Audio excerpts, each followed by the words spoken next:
Captain Lisa Wade sat in her small office aboard the starship Vigilant.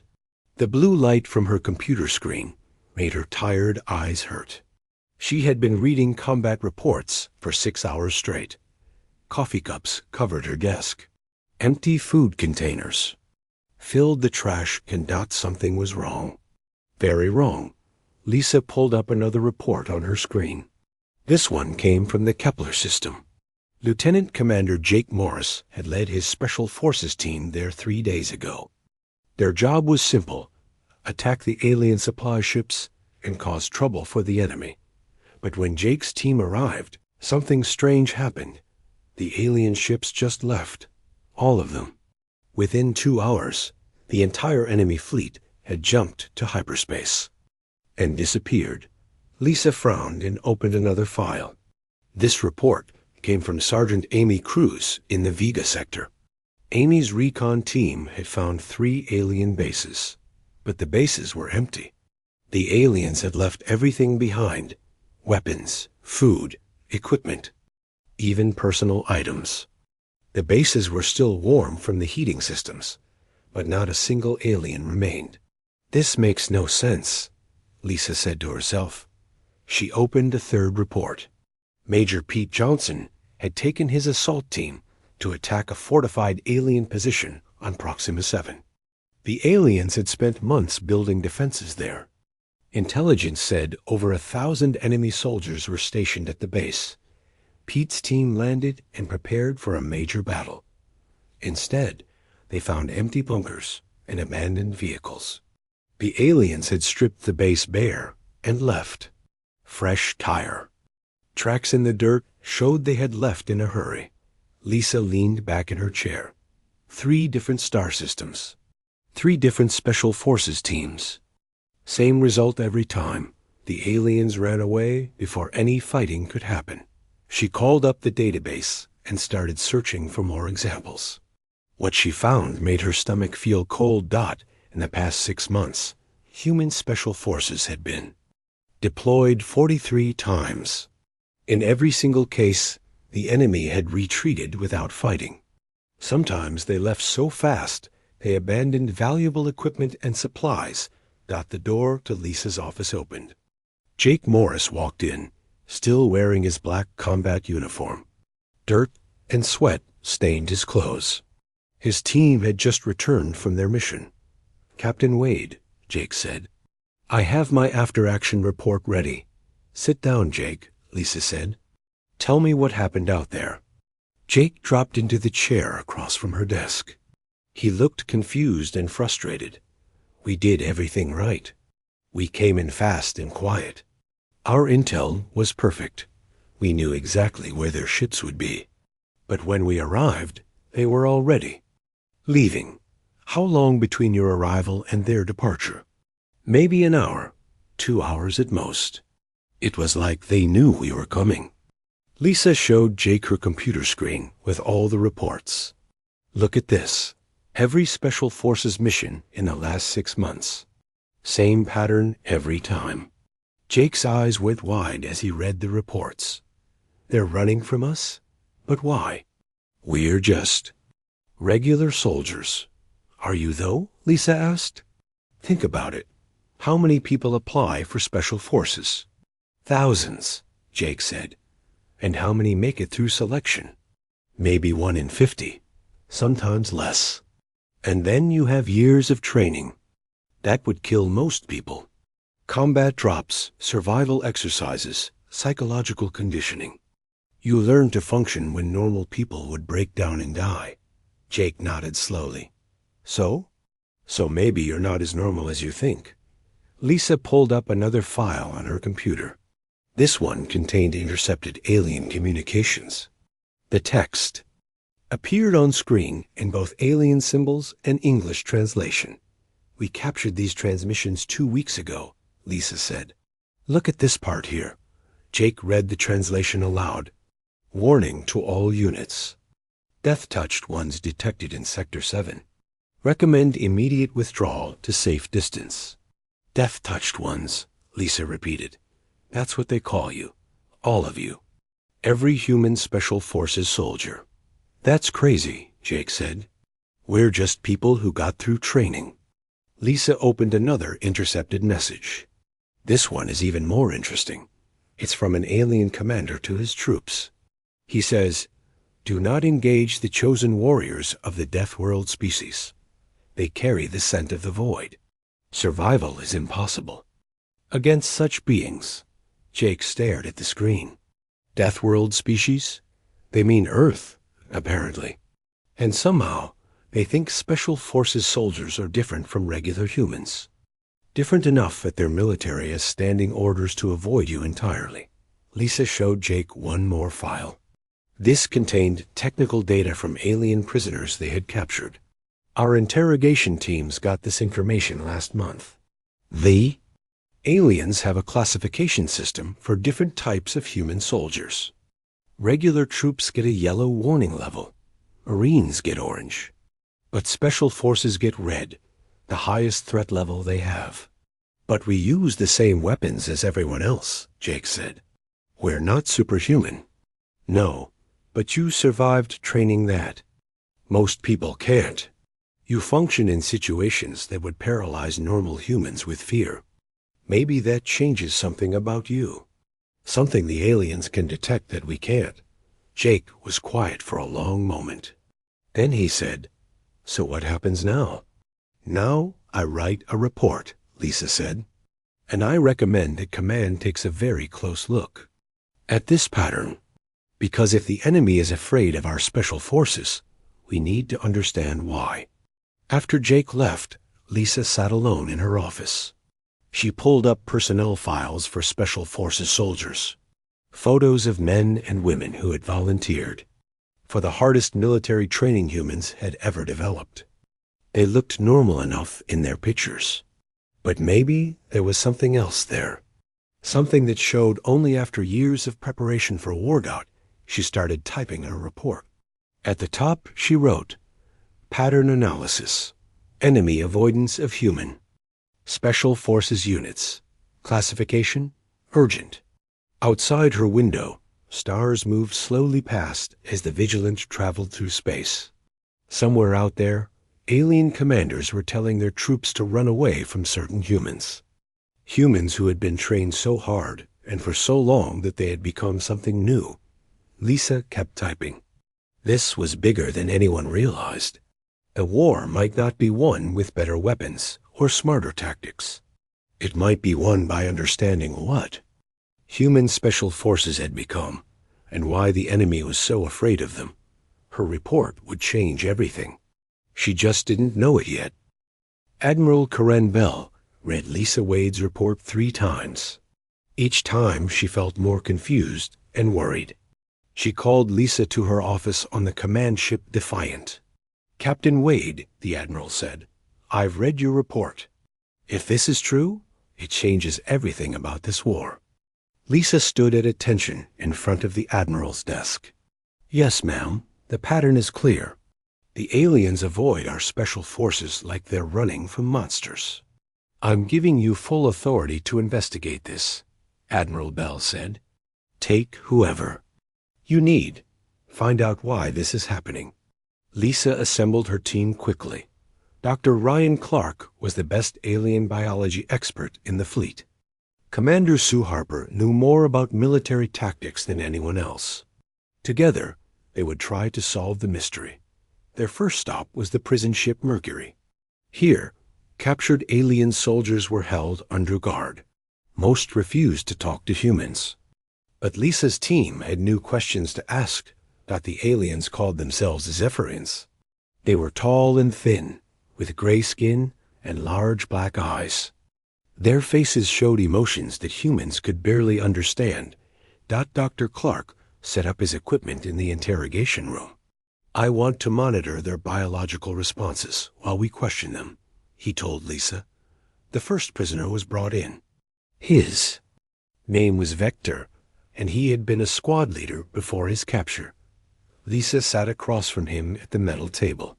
"Why do your forces retreat when they encounter our Special Forces?" Lisa asked through the translator machine. Victor's eyes went wide. The machines monitoring his biology showed spikes in several readings. Fear, Dr. Clark noted. Pure terror. You do not understand what you have created, Vector said. His translated voice sounded shaky. Your death-touched warriors are not natural beings. What do you mean? Lisa asked. They carry the scent of the void, of death itself. My people can sense it from great distances. To face them is to face beings that have already died many times, but continue to exist. Dr. Clark leaned forward. Can you explain this scent? What exactly do you detect? Vector struggled with the translation. Your words are not adequate. It is like the feeling of a storm before it arrives. But instead of weather, it is death approaching. Your special warriors radiate this feeling constantly. Lisa and Dr. Clark exchanged glances. After the interrogation, they met with Commander Harper to discuss what they had learned. The alien said they can sense something from our special forces, Lisa said. Something that feels like death approaching. That's impossible, Commander. Harper said. Humans can't detect anything different about special forces soldiers. But we're not Cepharians, Dr. Clark said. Maybe their senses work differently than ours. Dr. Clark requested permission to run detailed medical scans on Special Forces personnel. Staff Sergeant Ben Kelly and Corporal Nina Foster volunteered. For the tests, the results surprised everyone. Look at these brain scans, Dr. Clark said, showing the images on his computer. This is Ben Kelly's brain activity during a stress test. Now compare it to a regular soldier. The difference was clear. Ben's brain showed patterns that were completely different from normal humans. Areas that controlled fear response were almost inactive. Parts that managed aggression and tactical thinking were much more active. It's like his brain has been rewired, Dr. Clark said. The training, Commander Harper said. Years of extreme stress and conditioning. It changes how their minds work. Dr. Clark ran more tests. He discovered that Special Forces soldiers had different hormone levels, different electrical activity in their nervous systems, even different chemical signatures in their sweat. The selection process doesn't just find tough people, Dr. Clark explained.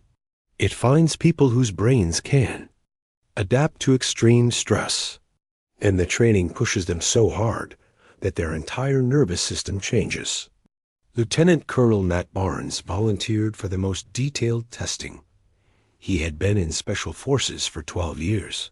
He had survived missions that would have killed most people. The scans of Matt's brain were even more dramatic. His fear responses were almost completely suppressed. His stress hormones operated at levels that would be toxic to normal humans. His bioelectric field was unlike anything Dr. Clark had ever measured. Matt, Dr. Clark said, according to these readings, your brain and body have adapted to function in conditions that would kill or drive insane a normal person. I feel normal, Matt said. Just trained. That's exactly the point. What feels normal to you would be terrifying to someone who hadn't gone through your experiences. Dr. Clark made a breakthrough when he compared the medical data to Zephyrine sensory capabilities. The aliens could detect bioelectric fields, chemical signatures, and emotional states that humans couldn't sense. Here's what I think is happening, Dr. Clark told the team. Zephyrine senses evolved to detect predators and prey. They can sense fear, aggression, and survival instincts from other living beings. And, Lisa asked, human special forces have been trained to suppress normal fear and survival responses. They've learned to function calmly in deadly situations. To Zephyrine senses, this makes them appear as something that shouldn't exist, a living being that doesn't register normal life signs. Commander Harper understood immediately. They see our special forces as already dead, beings that should be afraid but aren't, creatures that should run from danger but instead move toward it. Exactly. In Zephyrine evolution, nothing like this exists. Their predators show aggression. Their prey show fear, but human special forces show neither. They appear as something outside the normal patterns of life. Lisa felt pieces of the puzzle falling into place. So when a Zephian soldier encounters our special forces, their instincts tell them they're facing something impossible, something that has already died but continues to fight. The death-touched ones, Dr. Clark said. That's not just a name. To them, it's a literal description of what they're sensing. The team wrote their report carefully. The evidence was clear, but almost impossible to believe.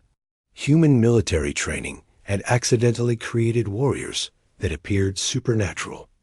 To alien senses, we need to test this theory, Lisa said.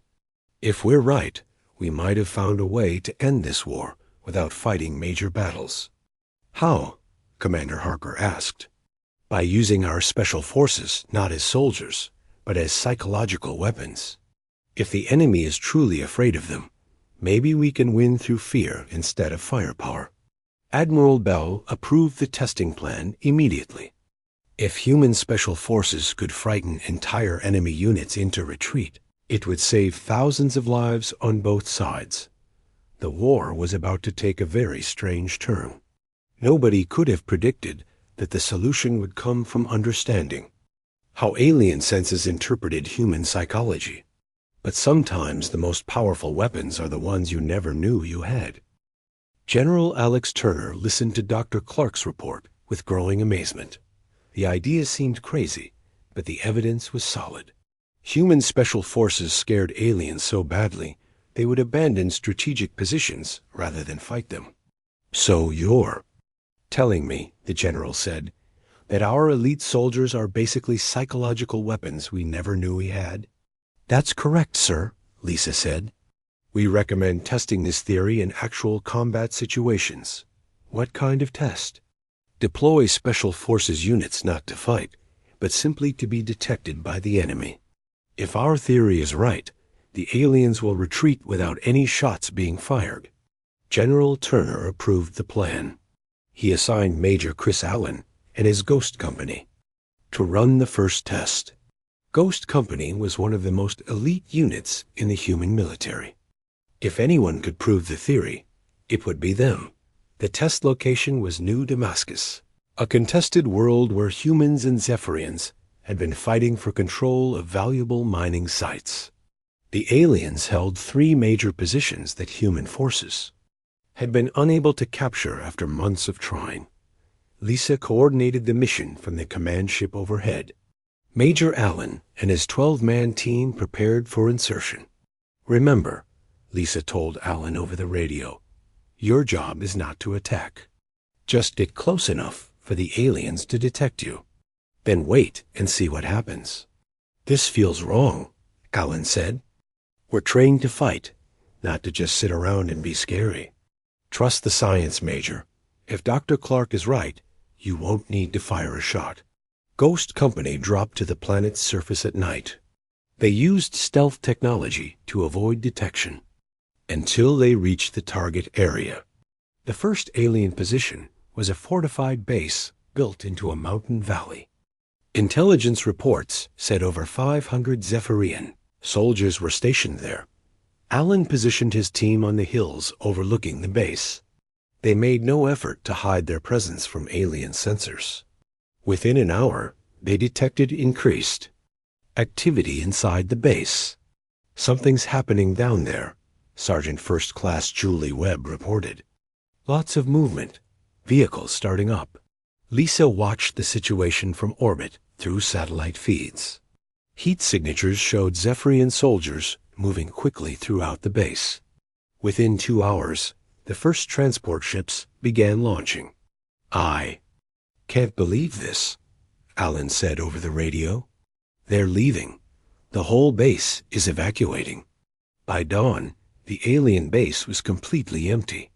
500 enemy soldiers had abandoned the position they had held for 3 months, simply because 12 human special forces soldiers had taken positions nearby. The test continued at the second alien base. This time, Allen sent just 4 of his men. Corporals Nina Foster, Sam Davis, Rick James, and Tony Lee moved to within 2 kilometers of the enemy position.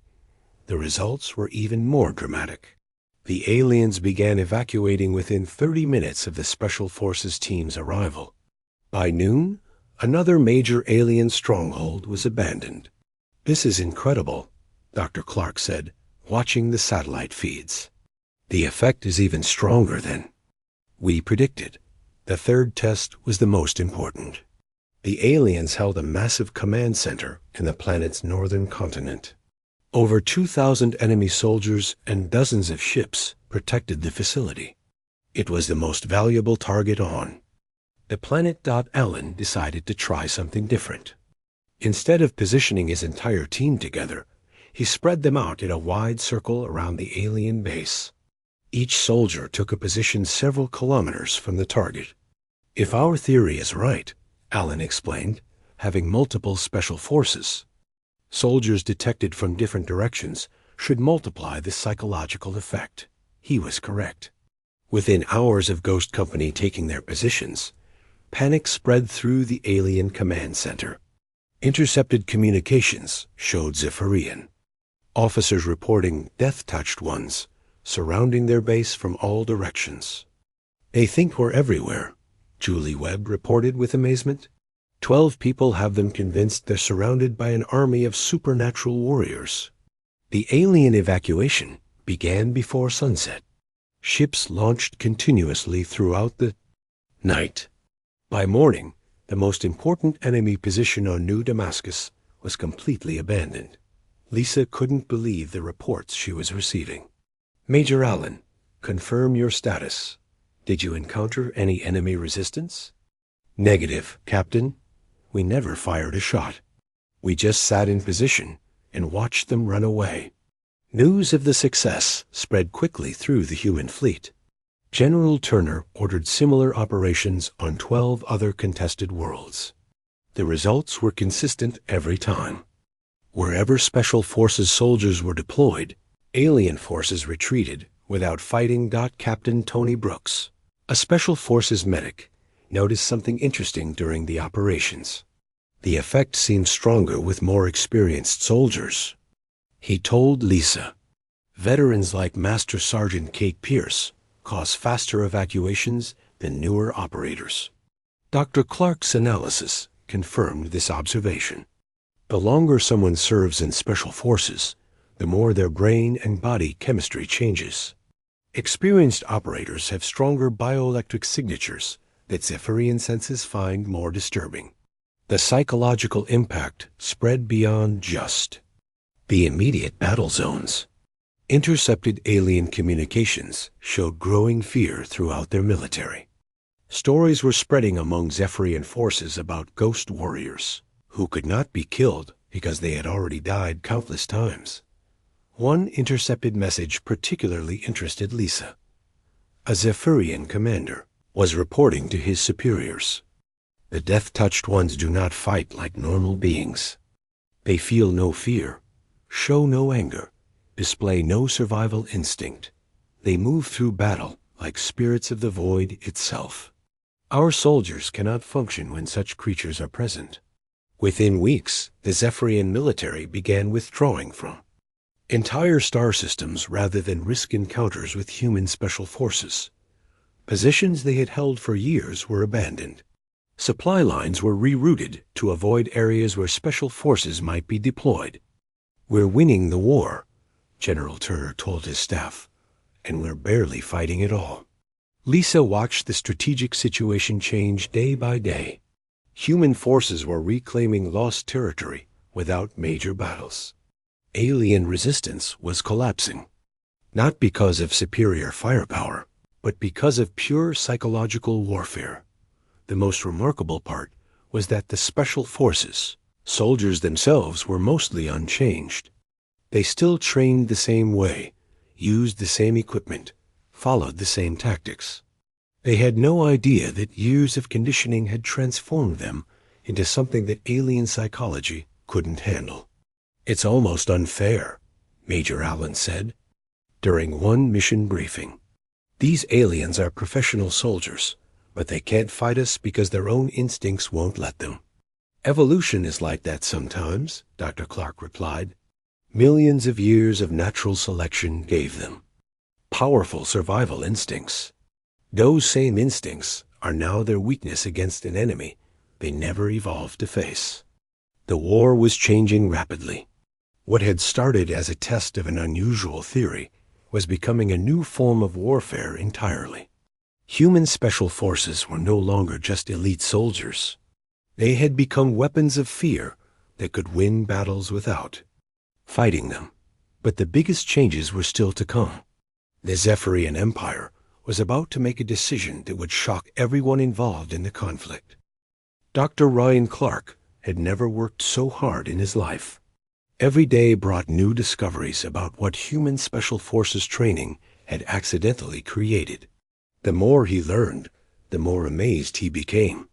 Colonel Rogers, Dr. Clark said to the Special Warfare Commander, I need to show you something incredible. Colonel Dan Rogers entered the laboratory where Dr. Clark had been studying Special Forces soldiers for the past month. Screens and monitors covered every wall, showing brain scans, hormone readings, and bioelectric measurements. What did you find, Doctor? We need to understand why this effect only happens with humans, Dr. Clark said. I've been comparing human evolution to every other known intelligent species in the galaxy. Dr. Clark pulled up a chart on his main screen. Most intelligent species evolved on worlds with stable climates and predictable environments. Their ancestors faced normal predator-prey relationships and gradual evolutionary pressure. And humans? Earth was different, much more dangerous. Ice ages, volcanic eruptions, mass extinctions, extreme climate changes. Human ancestors survived events that would have wiped out most species. Colonel Rogers studied the data. So we evolved to handle more stress? More than that. We evolved the ability to adapt our psychology to extreme situations. Most species have fixed responses to danger: fight, flee, or freeze. Humans can train themselves to override these responses entirely.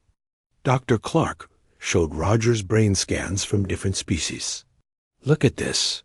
When a Zephyrian faces mortal danger, specific parts of their brain activate in predictable patterns.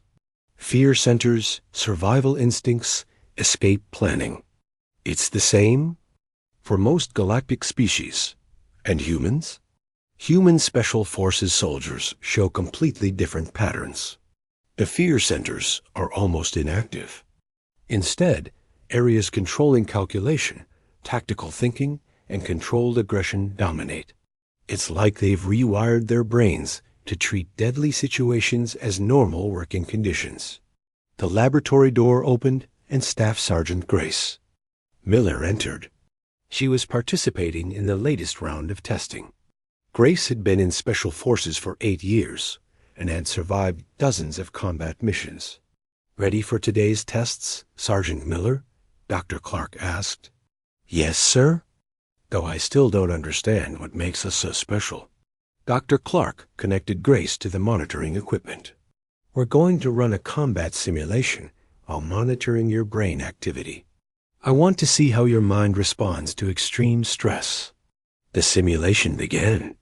Grace found herself in a virtual battlefield, facing overwhelming enemy forces. Her mission was to complete objectives while under constant threat of death. For most people, this would cause panic and confusion. Grace's brain patterns showed something entirely different. As the simulated danger increased, her fear responses actually decreased. Areas controlling logical thinking and tactical planning became more active. She was literally becoming calmer and more focused as the situation became more deadly. Incredible, Dr. Clark said, watching the readings. Grace, how do you feel right now? Normal, Grace replied while fighting virtual enemies. Maybe a little focused. This is just another day at work. But the simulation shows you facing certain death multiple times. Yeah, so? That's what the training is for? After the test, Dr. Clark explained his findings to Colonel Rogers. This is what the Zephyrians are detecting. Grace's bioelectric field during combat registers as something impossible to their senses. How so? Every known species shows increasing stress responses as danger increases. It's basic survival biology. But human special forces show the opposite pattern. They become calmer and more controlled as situations become more deadly. Dr. Clark pulled up comparative data. To Zephyrian senses, this appears supernatural. They're detecting beings that become more powerful as they approach death. Their evolutionary programming has no response to such creatures except pure terror. Colonel Rogers was beginning to understand. So our training doesn't just make better soldiers. It makes something that alien psychology can't comprehend. Exactly. The selection process identifies humans with brains capable of extreme adaptation. The training then pushes those brains beyond normal human limits. The result is warriors who have psychologically transcended normal biological responses to mortality. Dr. Clark showed Rogers the latest intelligence reports. Zephyrian military communications were becoming increasingly desperate.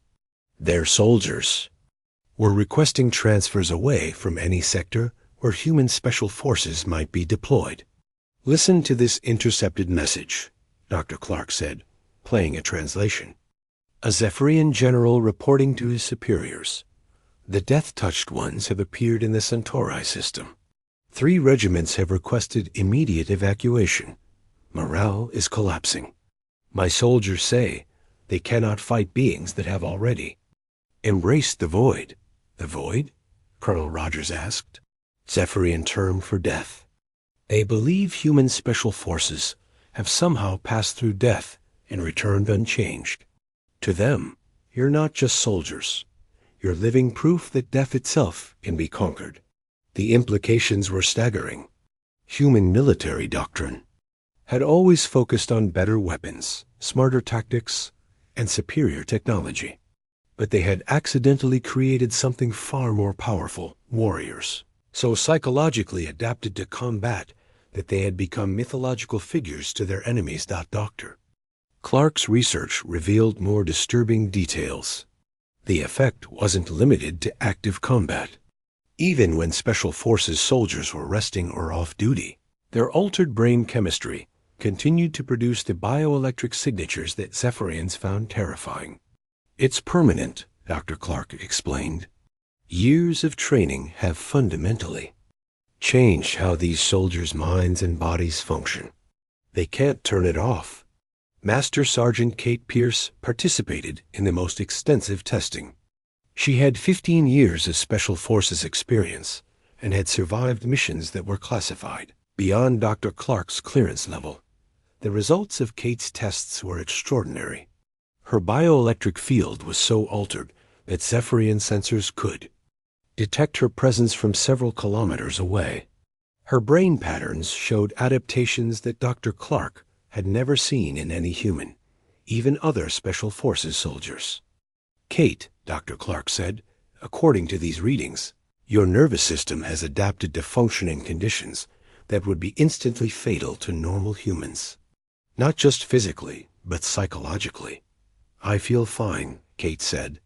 Better than fine. Actually, combat is where I'm most comfortable. That's exactly what's terrifying the Zephyrians. You've trained so thoroughly for war that peaceful situations are actually more stressful for you than deadly ones. The research painted a clear picture. Human Special Forces selection didn't just find tough people. It found individuals whose brains could be fundamentally reprogrammed. The training then created warriors who had psychologically moved beyond normal human limitations. 3 months after the testing began, Dr. Clark presented his final report to the military leadership. The conclusions were unprecedented in the history of interstellar warfare. We have accidentally created the perfect psychological weapon against the Zephyrian Empire, Dr. Clark told the assembled generals and admirals. Our Special Forces soldiers register on their senses as beings that have transcended death itself. General Turner asked the obvious question: how do we use this to end the war? We already are, Dr. Clark replied. Intelligence reports show the Zephyrians are preparing to withdraw from 3 entire star systems rather than continue facing our special forces. Their military doctrine has no answer for enemies that their own biology tells them are supernatural. The war was about to end, not because humans had won through superior force, but because they had unknowingly created soldiers so psychologically advanced that alien evolution couldn't comprehend them not. It was the strangest victory in galactic history, and the most human. 6 months after Dr. Clark's final report, something unprecedented happened in galactic history. The Zephyrian Empire, which had been fighting humans for 3 years, sent a message requesting immediate peace negotiations. Ambassador Helen Price couldn't believe what she was reading. The message was formal but desperate. The Zephyrians wanted to end the war immediately, with no preconditions. They're not asking for a ceasefire, Helen told Admiral Bell. They're asking for complete peace. They want to stop fighting entirely. Admiral Bell was suspicious. This could be a trap. Maybe they're buying time to prepare a larger attack. I don't think so, Captain Lisa Wade said, entering the meeting. Our intelligence shows massive Zephyrian troop withdrawals from 15 star systems. They're pulling back their entire military. The peace talks were scheduled to take place on the neutral world of Haven Station. Helen led the human delegation, with Lisa providing crucial intelligence about the psychological warfare that had led to this moment. The Zephyrian delegation arrived first. Their leader was War Leader Kethver, a veteran commander who had fought humans for the entire length of the war. When he saw the human delegation, his reaction was immediate and obvious: fear. Are any of your death-touched warriors present? Kethver asked through the translation system. Our special forces soldiers? Helen asked. No, this is a diplomatic mission. Kethver's relief was visible. His body relaxed, and his breathing became more normal. Good. My people cannot think clearly when such beings are near. The negotiations began immediately. Kethver explained why the Zephyrian Empire wanted peace, and his words shocked everyone in the room. We cannot continue this war, he said. Not against an enemy that has created warriors we cannot comprehend. Our soldiers are just highly trained humans, Helen said. No, Kethver replied firmly. We have studied your species for 3 years. Normal humans, we understand. They show proper responses to danger: fear, aggression, survival instinct. These we can fight. He paused, struggling with the translation of complex concepts. But your death-touched warriors are something else. They register on our senses as beings that have passed through the void and emerged unchanged. To encounter them is to face the impossibility of life after death. Lisa leaned forward. Can you explain what your people actually sense when they encounter our special forces? Kethver's response was detailed and disturbing. When a normal being approaches death, their life force dims. Fear grows stronger. Survival instincts dominate all other thoughts. This is natural law throughout the galaxy. And human special forces? Their life force grows brighter as death approaches. Fear disappears entirely. They become more focused, more dangerous, more alive when they should become less so. This violates every natural law we understand. Helen began to grasp the full scope of what had happened. So when your forces encounter our special forces soldiers, our soldiers' minds cannot process what they are sensing. Some have suffered complete psychological breakdown. Others refuse to enter combat zones where death-touched ones might be present. Kethver explained that the Zephyrian military doctrine was based on thousands of years of warfare against enemies that followed predictable biological patterns. Fear made enemies weaker.